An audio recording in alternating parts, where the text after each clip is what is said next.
안녕하세요. 사연에 빠지다의 DJ 민영입니다. 오늘 사연자분은 30대 후반이라는 많지 않은 나이에 벌써 중소기업을 운영하시는 멋진 여성 사연자분이신데요. 최근에 통쾌한 일이 있어 이렇게 사연을 쓰게 되셨다고 합니다. 어떤 이야기인지 함께 들어볼까요?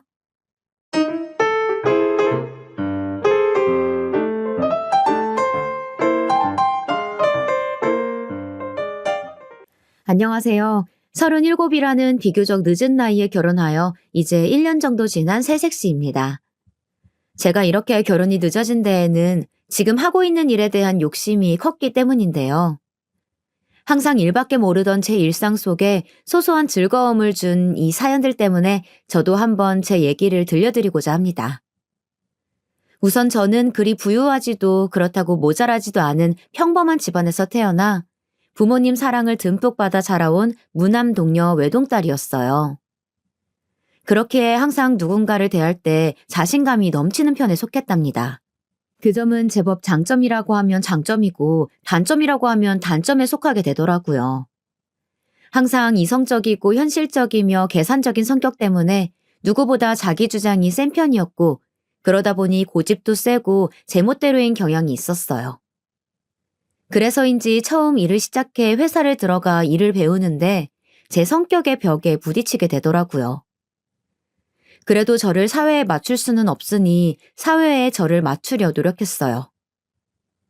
그렇게 8년을 한 직장에서 악을 쓰고 버텨 젊은 나이에 꽤나 높은 위치까지 올라갔었어요. 첫 3년까지는 몇 번을 관둘까 여러 번 고민도 해보고 전혀 수평적이지 못한 조직사회에 쓰디쓴 참맛도 보았었죠. 하지만 좋아하는 일에 대한 열정은 누구보다 좋았고 남들보다 더 노력하여 그 자리까지 올라설 수 있었습니다. 어느새 저는 회사 내에서 알아주는 지나친 워커홀릭이었으니까요. 그렇게 긴 직장 생활을 끝내고 경력을 토대로 제 전공을 살려 사업을 시작했어요. 적은 자본금에 비해 첫 사업은 생각보다 좋은 성과를 낳았고 그렇게 시작부터 성공인가 싶었지만 첫 술에 배부르랴라는 말이 있듯 처음부터 만족하기란 어려운 일이더라고요. 제 지나친 욕심에 일을 더 크게 벌리게 되었고 그게 큰 화근이 되어 결국 첫 사업은 실패로 막을 내렸답니다. 제가 사업을 실패하고 좌절했으니 5년을 만나던 전 연인도 제 곁을 떠나더라고요. 사람이 살면서 제일 힘들 때 제 곁을 떠나는 사람과 남아서 위로해주는 사람으로 확실히 구분지어 걸러질 사람들이 정해진다고 하는데 그 말은 현실이 되었었죠. 안 그래도 사업 실패로 힘들어하는데 엎친 데 덮친 격으로 오랜 연인의 이별 통보에 더욱 정신없이 아파하고 있었고 그런 제 곁에 남아 저를 위로해주던 사람이 지금 제 남편입니다. 저와 남편은 대학 시절 같은 학과는 아니었지만 동아리를 함께하던 선후배 사이였어요. 남편이 제 후배고 제가 선배였죠. 제가 남편보다 2살 많은 연상녀랍니다. 그렇게 알고 지낸 지는 오래였지만 각자의 연인이 있었고 대학을 졸업 후 큰 접점이 없어 가끔가다 안부만 전하는 그런 서먹한 관계를 유지해왔어요. 그러다 사업 실패로 맞이한 아픔과 이별에 대한 슬픔에 친구들을 불러 술을 마시는데 그 자리에 친구가 지금 제 남편을 부르게 되었고 제 옆에서 위로를 해주었죠. 선배, 남자가 그 사람뿐인 것도 아니고 사업은 다시 시작하면 되죠. 선배는 충분히 다시 일어설 수 있을 거예요. 아마 선배 뻥 차버린 그 남자는 나중에 엄청 후회할걸요? 그날 이후로 저와 남편은 그 전보다 더욱 가깝게 지냈어요. 남편은 저와는 다르게 굉장히 감성적인 사람이었어요. 제 감정을 저보다 더 보살필 줄 알고 더 세심한 면모가 있었죠. 그래서인지 주변 사람들은 제가 더 남자 같고 오히려 남편이 여자 같다는 말들을 줄곧 했었어요. 저도 그렇게 느낀 점이 많았고요. 그래서 서로에게 더 끌렸는지도 몰라요. 어느새 남편과 저는 남편의 고백으로 연인이 되어 있었고 그렇게 저는 남편의 위로 덕분에 금세 아픔들을 이겨내고 다음 사업을 준비했어요. 그나마 불행 중 다행이었던 것은 첫 사업을 할 때 자본금이 많지 않았다는 점이었어요. 실패는 성공의 어머니라는 말이 있죠.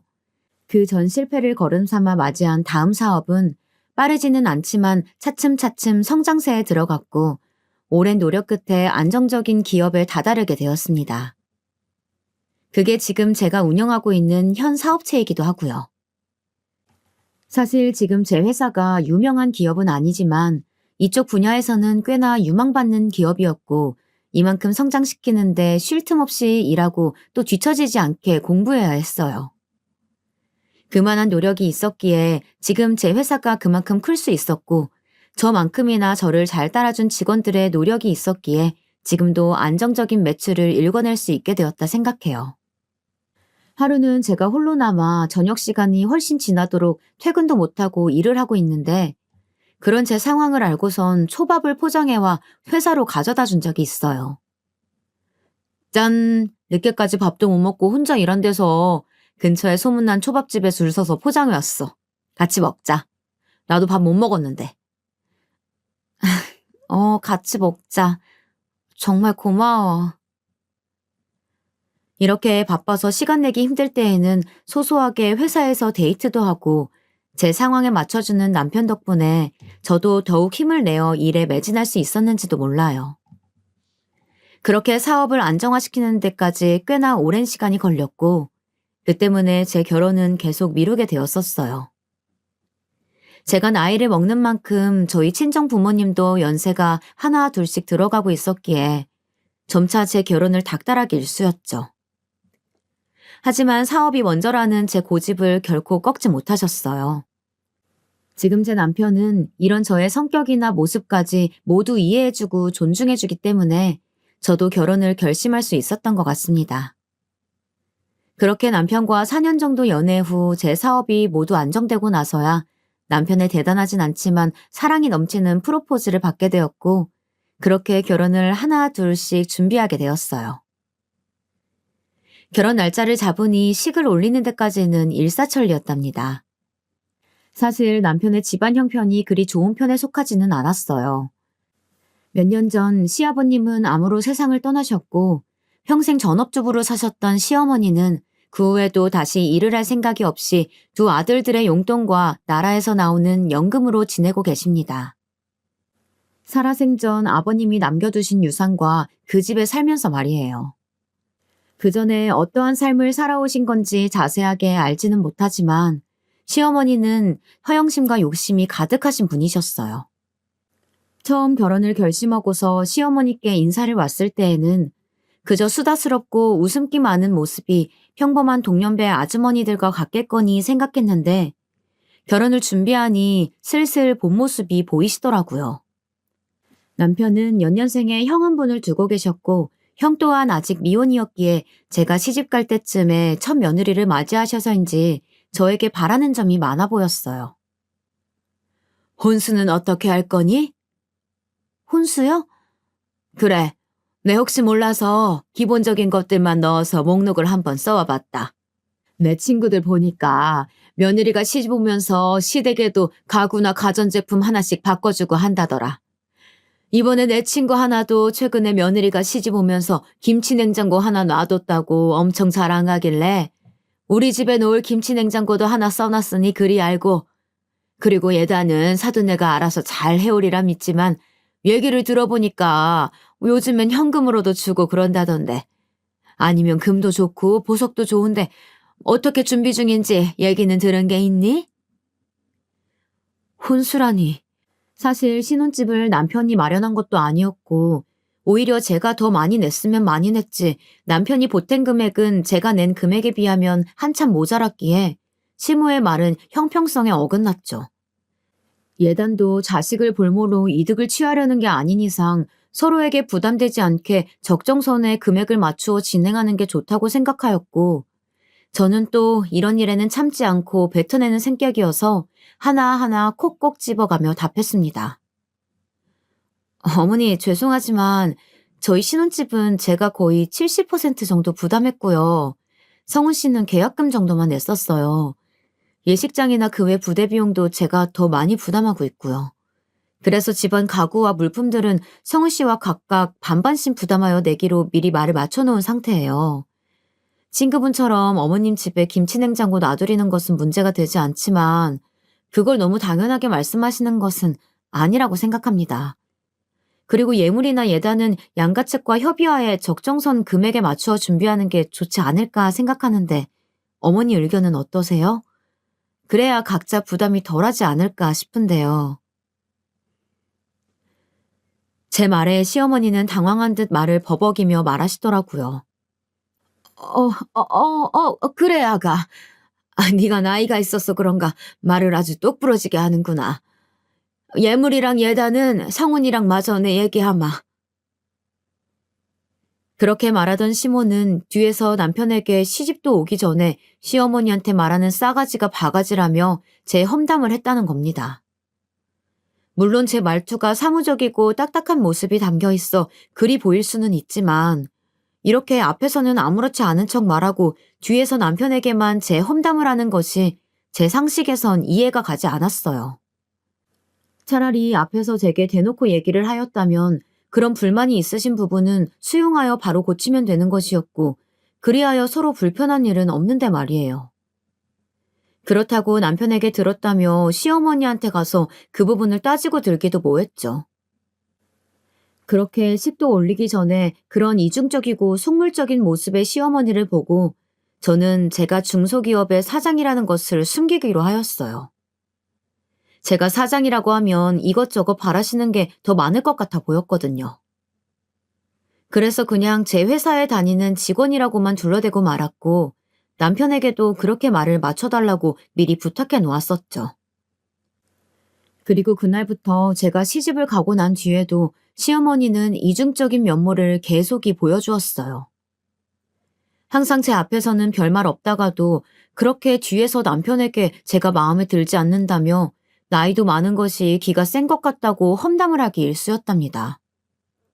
몇 년 전 시아버님과 사별 후 홀로 키워낸 아들이기에 장가를 보내니 욕심이 있을 수도 있고 바라는 것도 많을 수 있으리라 생각하기로 스스로 다짐하였고 저도 시어머니에게 말투 부분도 최대한 너그러이 하려 노력하며 행동에 있어서도 최대한 예우를 갖추고 대하고 있었습니다.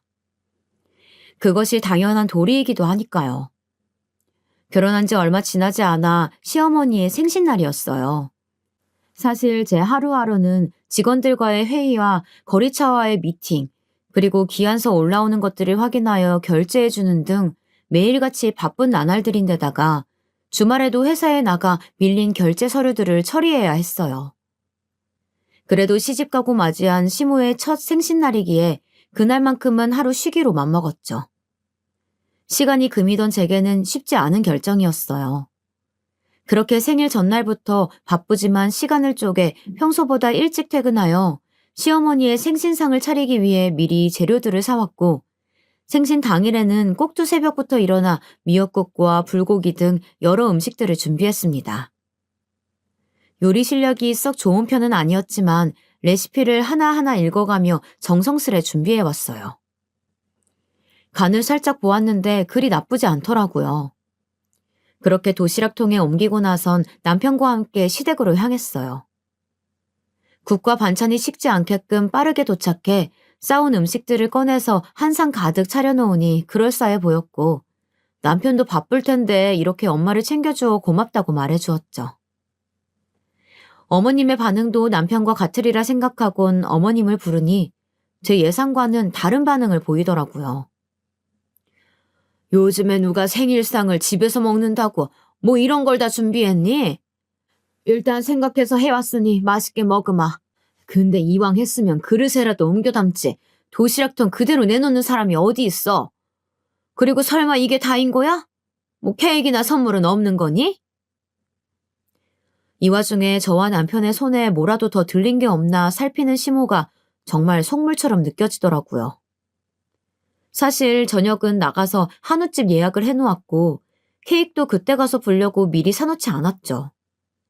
선물도 백화점 상품권을 준비해두긴 했지만 이런 식의 반응을 보이니 회의감이 들더라고요. 정성스레 준비한 밥상은 별로이고 오로지 물질적인 것에만 눈을 돌리는 시어머니의 모습에 실망이 컸죠. 그런 제 모습을 남편도 느꼈는지 나서서 중재하더라고요. 엄마도 참 이 사람이 생각해서 어제부터 장봐오고 오늘 새벽부터 일어나서 엄마 준다고 음식 다 준비한 건데 그냥 예쁘게 생각하고 먹어줘요. 그리고 이 사람 원래 주말에도 출근해서 일하는데 오늘 엄마 생신이라고 겨우 일 빼고 온 거란 말이야. 아니, 그 회사는 무슨 주말에도 일을 시킨다니? 이름 들어보니까 유명한 회사도 아니고 작은 중소기업인 것 같더만. 이래서 작은 회사일수록 일을 더 많이 시킨다고 하는가 보다. 내 친구들이 나보고 며느리 무슨 회사 다니냐고 물어보면 내가 대답을 못해요. 내 친구들 얘기 들어보니까 중소기업은 뭐 얼마 돈도 안 준다면서? 그럴 거면 그냥 때려쳐라. 우리 성훈이는 너랑 다르게 대기업 다녀서 네가 일 안 해도 충분히 먹고 살지 않겠니? 시어머니의 말에는 뼈가 있었어요. 남편은 대기업을 다니고 저는 중소기업에 다니니 그냥 때려치라는 말을 서슴지 않게 내뱉는 모습에 겉으로만 사람을 판단하는구나 싶었고 도통 표정 관리가 되질 않았어요. 그래도 나름 침착하게 대답했죠. 어머니, 기업 크기도 중요하지만 그 기업의 발전 가능성도 보고 함께 성장이 가능한지 봐야 한다고 생각해요. 돈은 성우 씨 못지않게 벌고 있으니 너무 걱정하지 마세요. 주말에 나가는 것도 제가 좋아서 나가는 거고요. 저는 겨우 호호호 하며 웃어 보였고 제 말에 시모의 표정은 급격히 어두워졌죠. 그런 분위기를 살폈는지 남편이 나서서 말했어요. 그래요, 엄마. 우리 일은 우리가 알아서 해요. 그리고 저녁에는 나가서 외식해요. 이 사람이 괜찮은 한우집에 예약해뒀어요. 한우? 그래, 알았다. 한우라는 말에 그제야 표정이 풀리는 시어머니였어요. 그렇게 차린 밥상을 다 먹고 난 후에 정리를 하고 있는데 아주버님이 웬 여자를 데리고 들어왔어요. 아주버님이 결혼할 사람이라며 어머니 생신이기도 하고 겸사겸사 데리고 온 것이었죠. 형님이 되실 그 여자분은 양손 가득 무언가를 들고 왔어요. 그 모습에 시모는 신이 나서 둘을 반기며 방으로 들여보냈죠. 그러더니 당연하다는 듯이 제게 차를 내오라고 하더라고요. 순식간에 제가 가정부라도 된 것 같은 기분을 받았지만 시모의 생신인데 또 이런 부분까지 맞받아치는 것은 예의가 아니겠다 싶어 참고 안방으로 가 물었습니다. 차는 어떻게 커피가 괜찮으세요? 제 말에 아주버님과 시어머님 두 분은 모두 좋다고 하였는데 형님이 되실 그 여자분은 저를 위아래로 훑어보더니 얄밉게 답했어요. 제가 카페인에 예민해서요. 커피 말고 녹차로 부탁할게요. 아, 너무 뜨겁지 않게 온도 조절 부탁드려요. 벌써부터 제게 기싸움이라도 하겠다는 건지 여기가 카페도 아니고 온도 타령하는 그 모습에 몇 마디 나눠보진 않았지만 그 사람의 됨됨이가 보이더라고요. 저는 벌써부터 마음에 들지 않는 예비 형님을 뒤로하고 애써 웃어 보이며 알겠다 말하곤 방문을 닫고 주방으로 향했어요. 방 안에서는 뭐가 그리 즐거운지 제 앞에선 들려주지 않던 시모의 웃음소리가 끊이질 않았고 형님이 될 그 여자분도 호호호 거리며 꽤나 분위기가 좋아 보였죠. 커피 2잔과 녹차 1잔을 남편이 꺼내준 찻잔에 담아 쟁반에 받쳐 안방으로 갔어요. 안방 앞에선 어찌나 목소리가 쩌렁쩌렁한지 시어머니의 말들이 다 들려왔죠. 아이고야, 대학 교수라니. 어쩐지 공부 잘했을 것만 같았어요. 부모님이 너무 좋아하겠네. 딸아이가 이렇게 잘 자라줘서 말이야. 예비 형님이 대학 교수라는 직업을 가졌다는 사실을 물어보지도 않아도 알 수 있었죠. 저는 문을 2번 두드려 놓고 한 뒤 각자 자리 앞에 찻잔을 내려놓았어요. 그러더니 예비 형님은 저 보란 듯이 뒤에 숨겨두었던 쇼핑백을 건네며 말하더라고요. 어머님, 이거 별거는 아니고 오늘 생신이시라고 해서 백화점 가서 하나 사봤어요. 마음에 드실지 모르겠네요. 그러자 시어머니는 입이 귀에 걸리듯이 환하게 웃어 보이며 저 보란 듯이 큰 목소리로 말하시더군요. 어머나, 이런 거 안 사와도 되는데 말이야. 대학 교수라서 그런가 누구랑은 다르게 센스가 넘치네. 그러곤 쇼핑백 안에 물건을 꺼내 보이더라고요. 쇼핑백만 봐도 명품인 것이 눈에 보였죠. 박스를 둘러싼 리본을 풀어헤치니 그 안에는 색이 노란색과 빨간색으로 이루어진 강렬해 보이는 스카프가 나왔어요. 어머님 취향을 몰라서 제 취향대로 골라봤는데 어떻게 괜찮으세요? 딱 봐도 시어머니의 취향과는 동떨어진 색상의 스카프였고 시모도 그 스카프를 위아래 뒤집어 보더니 애써 억지 웃음을 지어 보였어요. 색이 곱네요. 잘 쓸게요. 고마워요. 누가 봐도 마음에 들지 않는데 괜히 하는 말처럼 들렸죠. 영혼이라곤 찾아볼 수 없는 기계식 리액션이었어요. 저는 시어머니의 반응에 이만 안방을 나와 참아온 웃음을 터뜨리고 말았답니다. 제가 갑자기 웃어대자 남편도 궁금했는지 왜 그리 웃는 거냐며 묻더라고요. 저는 아까 안방에서 있었던 일들을 말해주니 남편도 웃으며 말했어요. 예비 형수를 센스 넘친다고 칭찬했다가 낭패봤네. 진짜 센스 넘치는 건 당신처럼 원하는 물건 알아서 살 수 있게 상품권이나 현금으로 주는 게 더 센스 있는 건데 말이야. 남편의 말이 맞았어요. 거칠이나 직업만으로 그 사람을 판단하는 시어머니에게 좋은 교훈이 되었으면 했어요. 하지만 사람은 쉽게 변하지 않는다는 것을 뒤늦게 깨달을 수 있었죠. 그렇게 몇 분의 시간이 더 흘러 시어머님과 아주버님, 그리고 예비 형님까지 모두 나왔어요. 그럼 저는 이만 들어가 볼게요. 예비 형님은 고개 숙여 인사했고 시모는 아쉬웠는지 그런 예비 형님을 붙잡았죠. 아니 왜요?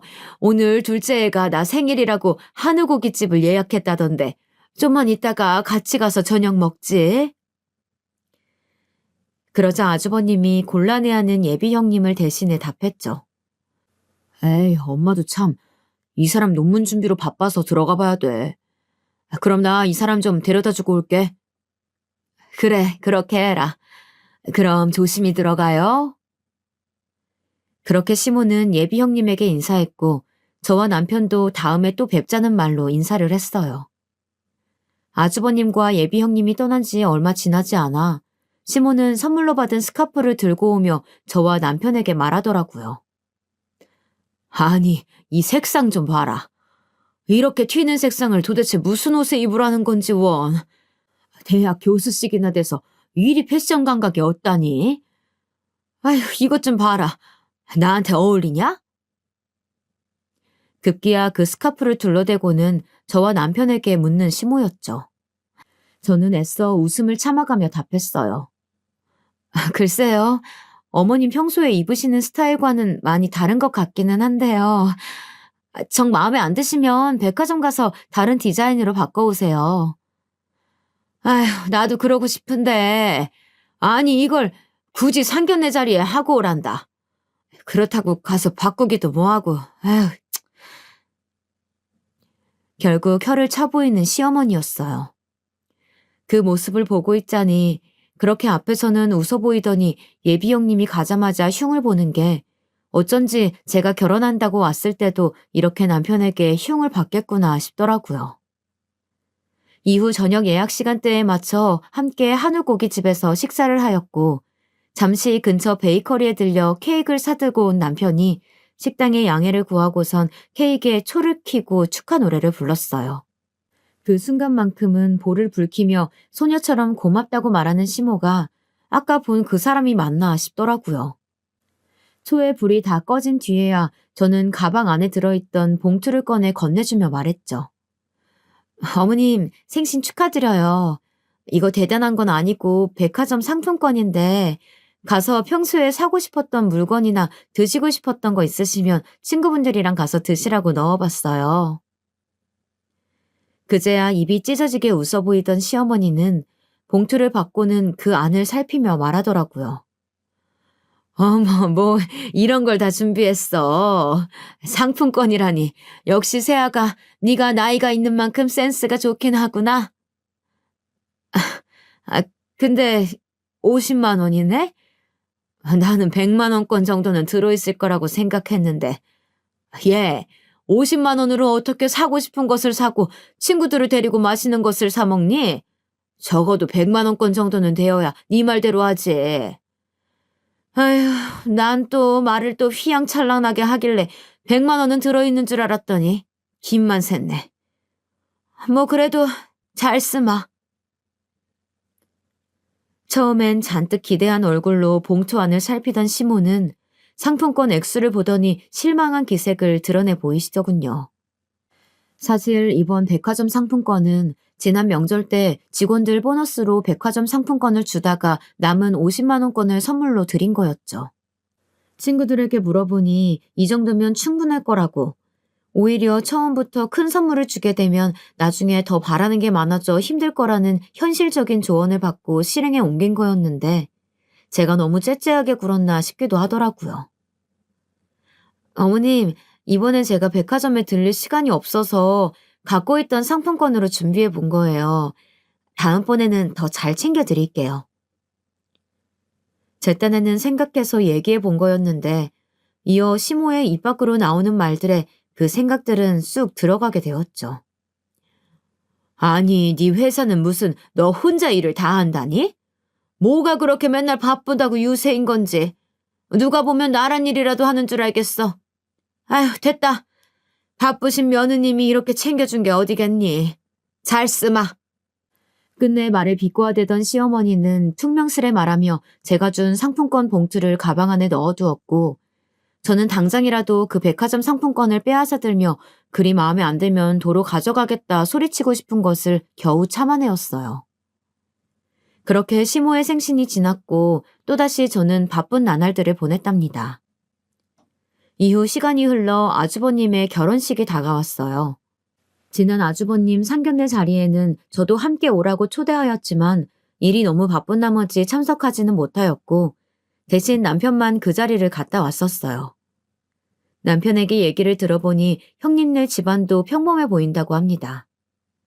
다만 형님이 상견례 자리에 하고 오라며 어머니 생신 때 선물로 주었던 스카프를 동일한 디자인의 색만 다른 걸로 형님 친정 어머니께서도 하고 오셨다는 얘기를 들었죠. 자신과 똑같은 스카프를 한 모습을 본 시모는 뒷목을 잡고 쓰러질 뻔했다는 여담을 남편에게 전해 듣는데 저 또한 쇼킹하더라고요. 형님이 보통 사람이 아니라는 것만은 알 수 있었어요. 형님과 아주버님의 결혼식은 꽤나 화려하게 치러졌어요. 어두운 홀을 중심으로 여러 조명들이 수놓아져 있었고 형님의 드레스도 어찌나 삐까뻔쩍하던지 드레스에 얼굴이 잘 보이질 않더라고요. 심지어는 몸매가 다 드러나는 타이트한 드레스에 가슴 쪽이 다 파져 있어 조금만 고개를 숙여 인사하면 다 보이겠더라고요. 보는 제가 다 아슬아슬했어요. 시어머니도 그 점이 불편했는지 식이 시작되기 전에 하객들과 인사를 하다 말고 제게 와서 한마디 거드시더라고요. 얘 아가, 신부 대기실에 있는 네 형님 웨딩드레스 봤니? 아니 쟤는 무슨 생각으로 저런 드레스를 입은 건지 내가 다 남사스러워서 원. 대학 교수라는 것이 생각이 있는 건지 없는 건지 알 수가 없다. 누가 보면 술집 여잔 줄 알겠다니까. 내 친구들도 한 번씩 보더니 다들 뭐라고 하더라. 드레스가 너무 야시시한 거 아니냐고. 내가 다 창피해서 뭐란 말도 못하겠고. 아휴. 끝내 혀를 차대며 제게 형님의 흉을 보는 시어머니는 그 말을 끝으로 하객으로 온 자신의 지인들에게 다가가 인사하였어요. 이번만큼은 시모가 흉을 보는 게 어쩐지 이해가 가더라고요. 그런데 무슨 일이 있었던 건지 그렇게 뒤에서 형님 흉을 보던 시모가 형님이 신혼여행을 다녀온 이후부터 태도가 완전히 달라지셨어요. 아주버님네가 신혼여행을 다녀오고 얼마 되지 않았을 때 함께 외식하자는 말에 퇴근 후 형님이 예약했다는 한식집으로 갔어요. 늦지 않게 출발했다 생각했는데 퇴근 시간이라 그런지 차가 좀 막히더라고요. 부랴부랴 안으로 들어가니 이미 식구들은 자리에 앉아 있었고 저는 자리에 가 앉으며 늦어서 죄송하다는 말을 남겼어요. 그런데 이때다 싶었는지 꼭 먹이를 문 하이에나 마냥 저를 쏘아붙이는 시모였죠. 얘, 제발 일찍 좀 다녀라. 무슨 그리 대단한 일을 한다고 오늘도 늦니? 네 형님은 예약도 하고 제일 먼저 와서 준비하고 있더라. 네 형님 좀 보고 배워라. 시어머니의 말 뒤로 형님이 얄밉게도 한마디 더 덧붙였죠. 에이, 어머님도 동서가 많이 바쁜가 보죠. 원래 중소기업일수록 일할 사람은 적고 혼자서 두세 명분의 일을 한다잖아요. 이해해 주셔야죠. 저는 결국 참지 못하고 제 억울함을 내뱉었어요. 오늘 늦게 온 건 정말 죄송하지만 정시에 퇴근했는데 금요일인데다가 퇴근 시간까지 맞물려서 생각보다 차가 더 많이 막히는 바람에 늦어진 거예요. 회사 일과는 무관하니 그 얘기는 꺼내지 말아주세요. 제 말에 형님 맞은편에 있던 시모는 제가 바로 앞에 서 있음에도 저에게 손가락질을 하며 어이가 없다는 듯 헛웃음을 지으며 말했어요. 이것 봐라, 첫째야. 둘째 얘가 이렇게 따박따박 대들면서 말대꾸를 한다니까? 무서워서 내가 무슨 말을 못하겠어. 갑자기 왜 저렇게 친해진 건지 갑작스러운 시모의 태도 변화에 의아했어요. 하지만 얼마 못 가 무슨 이유 때문인지 바로 알겠더라고요. 식당 직원들이 음식을 내오자 의자에 올려져 있던 가방에 혹여나 음식물이라도 떨어질까 노심초사하며 식탁 밑까지 의자를 밀어넣어 가방을 숨기는 것을 보고 알 수 있었죠. 형님이 신혼여행 선물로 명품백이라도 사다 준 것인지 평소에 못 봤었던 가방을 상점 모시듯 의자 위에 고이 올려두었더라고요. 제 옆에서 시모의 말을 듣고 있던 남편이 참다 못했는지 말을 거들었어요. 엄마, 그만 좀 해. 차가 막히면 늦을 수도 있지. 이 사람도 억울해서 한 말일 텐데 말대꾸라고 사람 바로 앞에 면박이나 주고. 그럼 이 사람이 뭐가 돼? 이제는 아들놈까지 나서서 난리네. 아들놈 키워봤자 소용없다더니. 남편의 말에 어이가 없다는 듯 헛웃음을 지어 보이던 시모는 이내 제 탓을 하기 시작하더라고요. 둘째야, 네가 내 아들놈한테 말대꾸하는 법 알려주기라도 한 거야? 평생 혼자 키워도 나한테 대든 적이 한 번 없던 놈인데 결혼하고 나니 물이라도 든 건지 저렇게 변했다. 이래서 사람을 잘 들이라고 하나 보다. 두서없는 남 탓에 너무 기가 막혀 말이 나오지를 않았어요.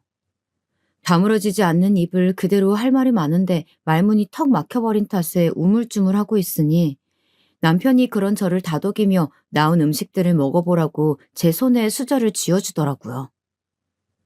전 그렇게 밥이 입으로 들어가는 건지 코로 들어가는 건지도 모르게 식사를 마쳤어요. 식사를 하는 와중에도 형님과 시모는 바로 제 앞에서 면박을 주기 일쑤였죠. 동서, 음식이 입에 안 맞아? 왜 그렇게 깨작거리면서 먹어? 이렇게 말하는 형님의 말에 시모가 덧붙였어요. 얘 그냥 내비둬라. 제가 원래 저렇게 입이 짧아서 밥을 세며 먹는다. 어느 집 복 나가게 하려고 꼭 고사라도 지내는 것처럼 마냥 제 밥 먹는 거 보면 내가 다 답답하더라고. 지금껏 겪어보지 못했던 치욕에 몸이 다 떨리더라고요. 맘 같아선 외식이고 뭐고 당장 그 자리를 박차고 나가고 싶었지만 어디까지나 가족들이고 그렇게 행동을 한다고 해서 다음에 안 볼 사람들도 아니기에 꾹 참았죠. 그날 정말 스트레스를 받았었던 건지 집에 오자마자 먹었던 음식들을 개원했답니다. 제가 그렇게 힘들어하는 모습을 바로 옆에서 지켜보던 남편이 제 등을 쓸어주며 먼저 얘기를 하였어요. 여보, 오늘 우리 엄마랑 형수님 때문에 마음고생 심했지? 옆에서 지켜보던 내가 다 민망하더라. 왜 그렇게 사람을 앞에 두고 대놓고 면박을 주는 건지. 형 얘기 들어보니까 신혼여행 가서 형이 잠시 몸살을 앓아서 이틀 정도 누워있었고 형수 혼자 쇼핑을 다녔었는데 거기서 엄마 명품백 하나를 사왔다고 하더라고. 형이 같이 쇼핑을 갔었다면 뭐 그리 비싼 걸 사드리냐고 뭐라고 했을 텐데. 난 내 엄마가 그렇게 속물인 줄도 몰랐는데 이번에 나는 가방 사줬다고 돌변한 모습 보고 엄마한테 실망했어. 여보가 좀 그러면 다음부턴 그런 외식 자리에선 우리는 빠져도 괜찮아. 내가 잘 둘러대 볼게. 이렇게 제 입장에서 생각해보고 이해해주는 남편 덕분에 시댁은 몰라도 남편은 참 잘 만났구나라는 생각을 다시 한번 해보곤 하네요. 아니야, 괜찮아. 곧 아버님 기일인데 일 있다고 둘러대는 것도 한계가 있을 테고 가족인데 피한다고 달라질 건 없잖아. 내가 잘해볼게. 내 입장에서 생각해줘서 고마워, 여보. 남편에게 말한 대로 곧 있으면 시아버님의 기일입니다. 이번 시부의 기일에는 시모와 형님이 또 어떤 핑계로 저를 볶아댈지 걱정이 앞서더라고요. 그래서 이대로는 안 되겠다 싶어 고민한 끝에 내린 제 결정은 매달 드리는 용돈에 조금 더 보태어 드리는 거였어요. 아버님 기일이니 좀 더 보태서 제사에 쓰일 과일이나 음식을 사시라면서 말이에요. 저는 매달 드리는 용돈일도 아니었지만 제 사비를 용돈으로 드리며 전화로 이 사실을 말씀드렸어요. 어머님, 곧 아버님 기일이라 제사상에 올릴 음식들 사시는데 보태시라고 제가 용돈 좀 넣어드렸어요. 웬일이냐? 둘째 네가 그런 거를 먼저 신경 써서 용돈을 다 주고. 뭐 어차피 우리 아들이 번 돈으로 주는 거겠지만. 잘 쓰마. 어머님, 오해가 있으신 것 같은데 지금 드린 용돈은 제 사비로 드리는 거예요. 성우 씨 월급날은 아직 멀었고요. 짠순이 네가 무슨 바람이 분 거냐? 얼마를 넣었는지는 모르겠지만 유용하게 쓰마. 역시나 시모의 반응은 그저 시큰둥했어요. 아무리 그래도 짠순이라니 제가 지금껏 무언가를 뛰어나게 해드린 적은 없어도 남들 하는 만큼은 하고 있다 생각했는데 모순적인 그 말이 듣기가 거북하더라고요. 계속 통화를 이어가봤자 제 성질에 못 이겨 또 큰 소리를 낼까봐 그냥 알겠다고 말하고는 통화를 끊었죠. 그리고 시아버님의 기일 전날 제가 용돈으로 드린 금액을 확인한 건지 목소리 톤이 달라진 채 시모에게 먼저 전화가 왔어요. 어머, 둘째야. 내가 용돈을 지금 받지 뭐니. 이번 용돈은 생각보다 아주 넉넉하게 넣었더라. 진즉에 이렇게 신경 썼으면 얼마나 좋았니? 아무튼 둘째 네 덕분에 올해 제사는 좀 더 풍요롭게 음식들을 준비할 수 있겠어. 그리고 내일 아침부터 제사 음식 준비할 건데 회사 빼고 올 수 있지? 네 형님도 온다고 하니까 내일 10시까지 늦지 않게 오거라. 알겠니? 시모의 말은 꼭 나오라는 통보와 같았어요. 사실 이번 제사 음식을 제가 도우지 못할 것 같아 괜히 음식하지 말고 요즘 제사 음식 주문도 되니 사서 하자는 취지로 넉넉하게 드린 용돈이었는데 일이 꼬여버린 것만 같았죠. 어머님, 사실 제가 용돈을 넉넉하게 드린 이유는 요즘 제사 음식을 살 수가 있으니 음식을 직접 하시지 말고 만든 음식을 사자는 취지에서 드린 거였는데 뭔가 오해하신 것 같아요. 공교롭게 제가 내일 회사를 전부 다 뺄 수는 없을 것 같고 오후에는 갈 수 있을 것 같은데 1시 좀 넘어서 가봐도 괜찮을까요? 뭐? 지금 그게 무슨 말 같지도 않은 소리니? 나는 지금껏 네 시아버지 제사 음식을 사서 한 적이 없거늘. 그리고 오해는 뭐가 오해야? 네가 분명 음식할 거 사는데 보태라고 준 거 아니니? 제가 분명 음식을 사시는데 보태시라고 말씀을 드렸었는데 너 지금 나랑 말장난하니? 잔말 말고 내일 10시까지 늦지 않게 와라. 그렇게 귀청이 뜯어질 정도로 우렁차게 소리치곤 전화를 끊어버린 시모 때문에 어쩔 수 없이 내일 일은 쉬어야 했죠. 밑에 직원들에게 미리 일러두고 시부의 기일 당일 10시까지 늦지 않게 시댁으로 갔어요. 다행인 건지 이번에는 제가 형님보다는 먼저 왔더라고요. 그렇게 먼저 음식들을 준비하고 있는데 10시가 넘어도 형님은 오지를 않았어요. 그런데도 시어머니는 형님을 찾지 않더라고요. 그렇게 시간은 흘러 12시가 되어갔고 아직도 오지 않는 형님과 그럼에도 별말 없는 시모가 이상하다 느낀 저는 먼저 시모에게 물었죠. 어머님, 벌써 12시가 다 되어가는데 형님은 오늘 안 오시나요? 내가 말 안 했었니? 큰애는 오늘 강의를 빼려고 했는데 뭐 특강인지 뺄 수가 없다면서 못 온다고 어제 저녁에 전화가 왔었어. 대학 교수직이나 되는데 아무렴 그렇게 바쁘지 않고 배기겠니? 하루 전날 특강이 잡혔다는 말도 안 되는 핑계를 대는 형님과 대학 교수가 무슨 벼슬이라도 되는 것 마냥 말하는 시어머니. 이 둘이 이제는 조금 미워지려고 하더라고요. 어머님, 저도 바쁜데 일 빼고 온 건데요. 얘, 너랑 네 형님이랑 같니? 회사는 너 없어도 충분히 돌아갈 테지만 네 형님은 교수잖니. 강단에 올라서 강의할 사람이 큰애뿐이라는데 그러면 어떡해? 그런 애한테 교수 일을 때려치고 음식이나 하라고 할 순 없잖니. 아니면 너는 이 늙은 시애미가 홀로 제사 음식을 다 준비해야 속이 시원한 거야? 어머님, 제 말은 그런 게 아니라 뭐 더 할 말이 있는 거야? 그래도 3시쯤에 강의 끝나자마자 달려온다고 하니까 너무 불평하지 마라. 도통 말이 통하지 않았어요. 제 고집도 시모의 똥꼬집 앞에선 우스울 뿐이더라고요. 저는 하는 수 없이 홀로 음식을 하여야 했어요. 시모는 옆에서 잠시 재료를 손질하다가 싶다가도 허리가 아프다거나 손목이 쑤신다며 자리를 피하기 일쑤였고 덕분에 전 실력에도 없는 요리 솜씨를 발휘하였죠. 3시가 조금 넘어 도착한 형님은 음식을 다 해가니 그제야 와서 시모와 함께 얄미운 말들을 옆에서 늘어놓았어요. 어머, 동서.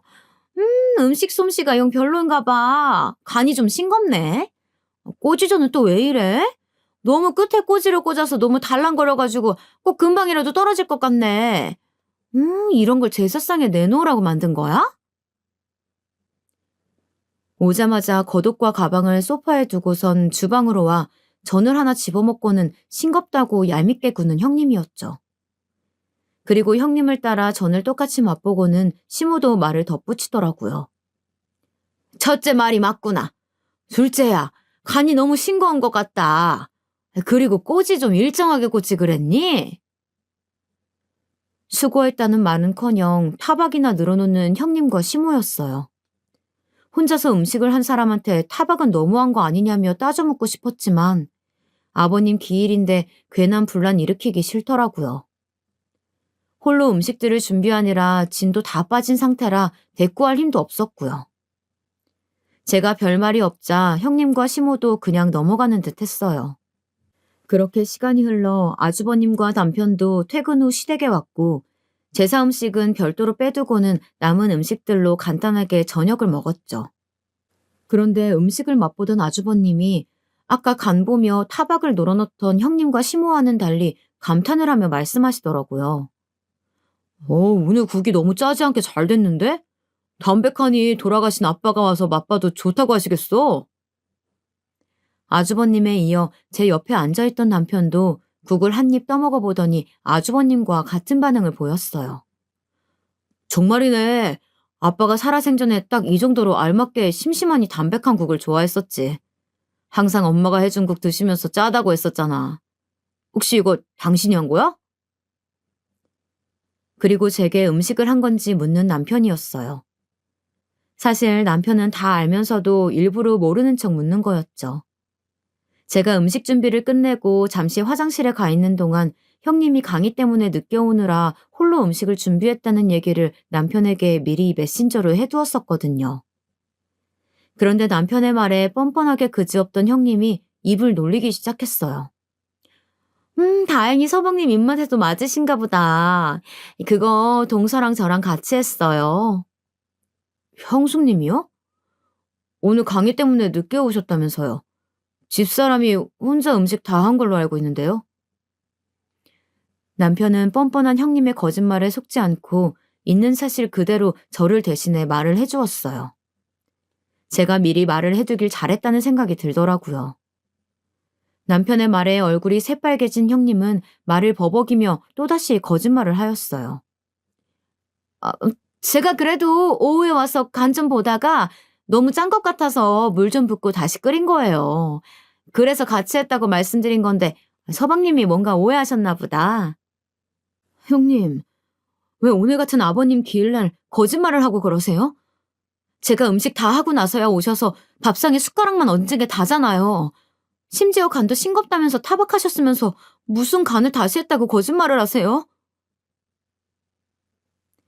저는 뻔뻔하고 얄미운 형님의 거짓말에 참다 못해 입을 열었고 중간에 껴서 듣고만 계시던 시모가 이후 말을 이었어요. 뭐 오늘 같은 날 그런 거를 일일이 재고 따지고 그러니? 그냥 넘어갈 줄도 알아야지. 어쨌든 네 손윗사람한테 그렇게 말마다 따박따박 대들어서야 되겠어? 네 말대로 오늘 같은 날, 네 시아버지 기일인데 말이야. 음식을 누가 했던 뭐가 그리 중요하다고 목소리를 높이는지 원. 그렇게도 생색을 내고 싶었니? 이어진 시모의 말에 우라통이 치밀어 오르더라고요.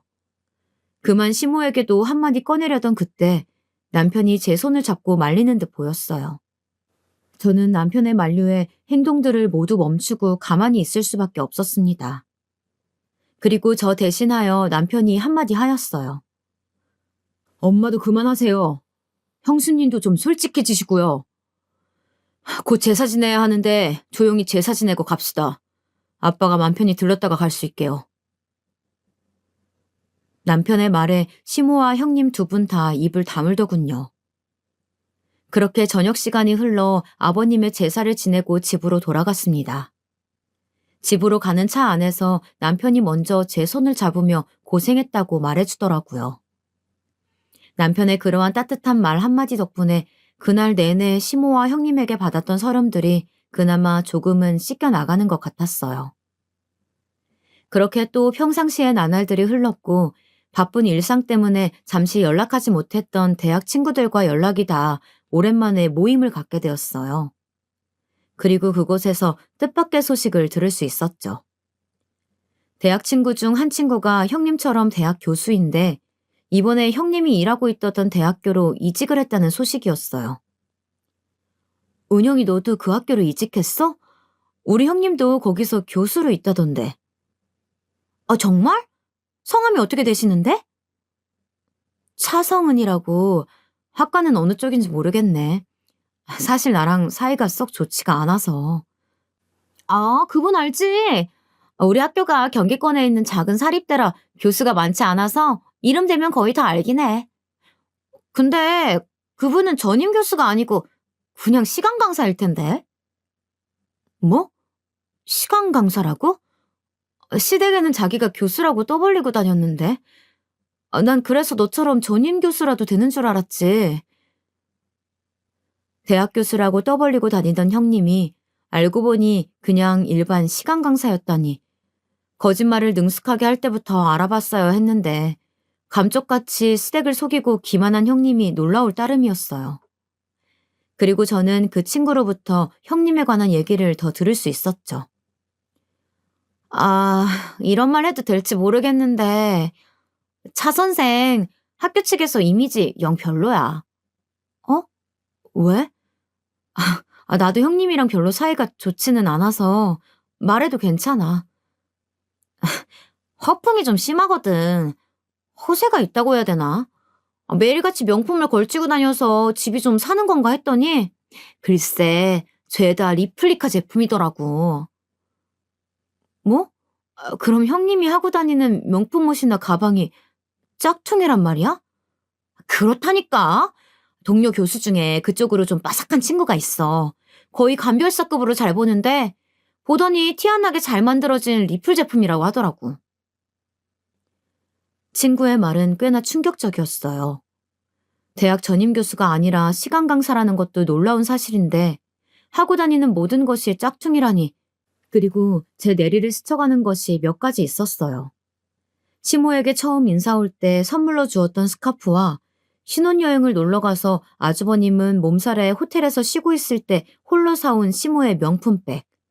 이 두 가지도 짝퉁이 아닐까 하는 그런 의심이 가더라고요.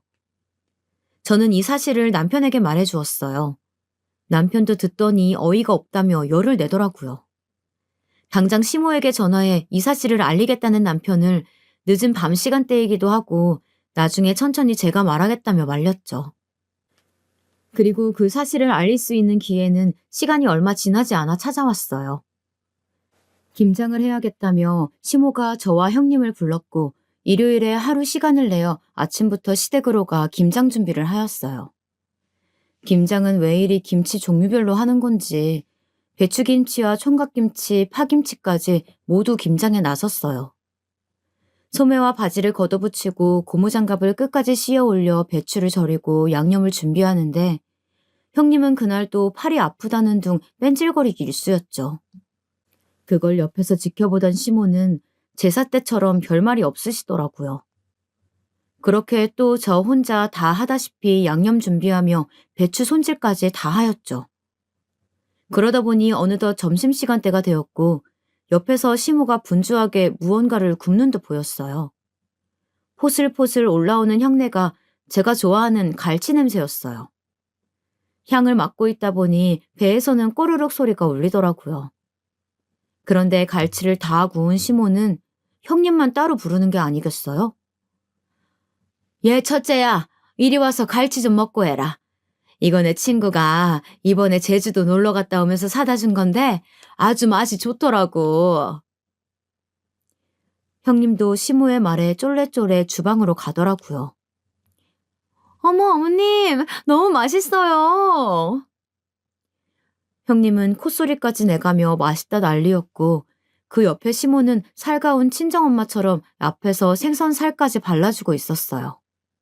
그리고 그치? 나도 엊그제 맛봤는데 아주 살이 통통하니 좋더라고. 아, 저, 첫째야. 사실 말이다. 이 갈치를 선물해준 내 친구 딸내미가 아직도 취업이 안 돼서 엄청 고생을 한다나 봐. 첫째 네가 대학 교수라니까 혹시 주변에 아는데 취업시켜줄 수 있냐고 물어봐 달라던데 어떻게 아는 사람 좀 없니? 왜 그렇게 형님에게 살갑게구나 했더니 다 목적이 있었더군요. 형님에게 무언가 부탁할 게 있었더라고요. 시모의 부탁에 형님은 당황한 듯 보이더니 찾아보겠다 말하였고 저는 꼭 없는 사람 취급하는 시모에게 다가가 갈치의 가시를 발라주고 있던 시모의 손을 빤히 바라보며 제가 먼저 입을 열었어요. 어머님, 저는요? 그러자 시모는 저를 또 다시 개무시하며 말하더라고요. 너는 물에 밥이나 말아먹어. 더 이상 참지 못하겠던 저는 고무장갑을 벗어 그 앞에서 던져 보이며 소리쳐 말했어요. 어머님, 정말 너무하시네요. 그 친구분 따님 취직 제가 시켜드리면 이렇게까지 저를 무시하지 않으실 건가요? 제 말에 시모는 콧방귀를 끼며 말했어요. 둘째 네가? 네가 무슨 수로 취직을 시켜준다는 거냐? 결국 저는 1년 동안 숨겨온 저의 진짜 정체를 밝혔답니다. 제가 다니는 중소기업 사장이 접니다. 저는 주섬주섬 소파 위에 두었던 가방 속에 제 명함을 꺼내 건네주며 소리쳤고 그 명함을 건네받은 시모는 개거품을 물며 놀라 자빠지더라고요. 아니, 둘째 네가 그 회사 직원이 아니고 사장이었단 말이야? 그런데 왜 그 중요한 사실을 지금껏 말하지 않았던 거니? 그리고 시모는 잠시 상황 파악이 된 건지 자빠진 몸을 일으키며 제게 묻더라고요. 저는 제가 중소기업 사장이건 직원이건 어머니께서 저를 편견 없이 봐주시길 바랬어요. 그리고 형님은 대학 교수가 아니라 대학교 시간 강사였다는 거 아시고 계세요? 형님은 시간 강사라는 말에 연신 기침을 하였고 시모는 그 말에 놀란 토끼 눈을 하고선 형님을 향해 이 말이 사실이냐고 소리쳐 물었어요. 그러더니 형님은 제가 사장이라는 걸 밝혔을 때보다 더 당황해하며 손사래를 치더라고요. 아니에요, 어머님. 동서, 무슨 그런 말 같지도 않은 소리라는 거야? 어디서 이상한 말을 들었나 본데. 그거 명백한 명예훼손이야. 알아? 명예훼손이요? 어이가 없어서. 그 학교 조수빈 교수라고 아시죠? 제 대학 친구인데 이번에 형님네 대학교로 이직을 했다더군요. 그 친구한테 다 들었어요. 어떻게 전화 연결이라도 시켜드려요? 끝까지 뻔뻔하게 거짓말을 하는 형님에게 핸드폰 속 친구 연락처를 보여주며 전화라도 거냐고 당당하게 외쳐 보였고 그제야 형님은 이실직고 해보였어요. 조 교수가 동서 친구였다니 무슨 그런 우연이 다 있네. 미안해 동서. 내가 그동안 말이 심했지? 사실 내가 시간 강사인 거 남편은 모르는 사실이야. 부탁인데 이 사실 내 남편이랑 서방님한텐 비밀로 해주면 안 될까? 어머님도 제가 이렇게 부탁드려요. 대학 교수라고 속인 건 죄송한데 제가 있는 곳이 말이 시간 강사지 대우는 교수랑 거의 비슷하다고 봐도 돼요. 그래서 그랬어요. 이렇게 숨길 의도는 없었는데 죄송해요. 무릎까지 꿇으며 아주버님과 남편에게는 비밀로 해달라는 형님. 그리고 끝까지 변명만 읊어대는 형님이 이제는 안쓰럽더라고요. 그리고 그걸 지켜보던 시모는 쓰러질 듯 뒷목을 잡더니 형님에게 꼴도 보기 싫으니 나가라며 소리쳤어요. 끝내 형님은 울며 시댁을 뛰쳐나갔고 시모는 그런 형님의 빈자리를 잠시 멍하니 보다가 갑자기 태세 전환을 하며 제게 빌더라고요. 둘째야, 그동안 내가 너를 무시하고 첫째와 차별해서 힘들었지? 미안하다. 내가 나이를 헛먹었나 보다. 이렇게 사람 볼 줄을 몰라서야 원. 저런 앙큼한 여우 같은 년을 꼴에 내가 대학 교수라고 갈치 구워주고 가시 발라주며 먹여준 걸 생각하면 아주 치가 떨리는구나. 감히 우리 집안을 속이고 기만해오다니. 내 절대 저년 용서하지 못한다. 그날은 명품 가방과 스카프에 관한 얘기까지는 차마 못하겠더라고요. 그 얘기까지 하면 정말 형님의 머리채를 잡아뜯을까 걱정이었죠. 그날 형님의 진짜 정체를 시모가 아주버님에게 전해주게 되었고 뛰쳐나간 형님은 시모의 전화 한 통에 다시 달려와 남은 김장을 혼자 모조리 해야 했어요. 그 모습이 이젠 애처로워 보이기까지 하더라고요. 보다 못한 제가 중간중간 도와주려 했지만 판세가 뒤집히니 시모도 180도 변했고 제가 고무장갑에 손이라도 대면 시모가 달려와 너는 지금껏 너무 일을 많이 했다며 그냥 쉬라고 저를 소파에 앉혀 보였어요. 그리고 그날 이후로 시모는 제게 그 누구보다 살갑게 대했어요. 저는 사실 그런 시모의 모습이 진짜 모습이라고는 믿지 않아요. 하지만 제가 사랑하는 사람의 엄마이고 가족이니 이런 모습도 그러려니 하고 넘어가자 하고 지내고 있어요. 그리고 제가 말한 대로 시모 친구분의 딸의 이력서를 전달받아 검토하였고 비록 뛰어난 자질이 돋보이진 않았지만 신입사원으로 잘 가르치면 괜찮겠다 싶었기에 제 회사에 채용을 하였죠. 그리고 명품 가방과 스카프에 관한 진실은 묻어두기로 마음먹었어요. 나중에 진실을 알게 되어도 본인이 감수하라는 뜻에서 주는 제 벌이었죠. 시모가 화려한 겉모습만 보기보다는 따뜻한 내면을 보는 그런 사람이 되기를 바랬으니까요. 현재 저는 여전히 바쁘게 살아가고 있습니다. 그렇게 바쁜 제 삶 속에는 여전히 따뜻하게 저를 보듬어주는 남편이 있고요. 그래서 저는 지금 더할 나위 없이 행복하다 말할 수 있습니다. 그리고 아주버님과 형님은 지금 냉전 중이라고 해요. 얘기를 들어보니 형님이 아주버님에게 숨겼던 것이 몇 가지 더 있었나 보더라고요. 형님이 숨겨온 거짓말들이 한둘이 아닌 걸 알게 된 아주버님은 그 충격으로 잠시 별거하고 지내고 있다고 합니다. 최근에 남편에게 전해 들은 건데 아주버님은 그렇게 거짓으로 자신을 무장한 형님이 밉지만 또 한편으론 아직까지 형님이 마음속에 있다며 이런 형님과 계속 살아야 할지 아니면 끝내야 할지 고민 중이라고 털어놨다고 해요. 얘기들을 하나둘 쓰다 보니 길어졌네요. 이 사연을 읽으시는 분들은 누구보다 자신을 사랑하는 사람이 되어 저 형님같이 거짓으로 자신을 가리는 사람이 되지 않기를 바라며 이 사연을 마치도록 할게요. 지금껏 제 긴 얘기 들어주셔서 감사합니다.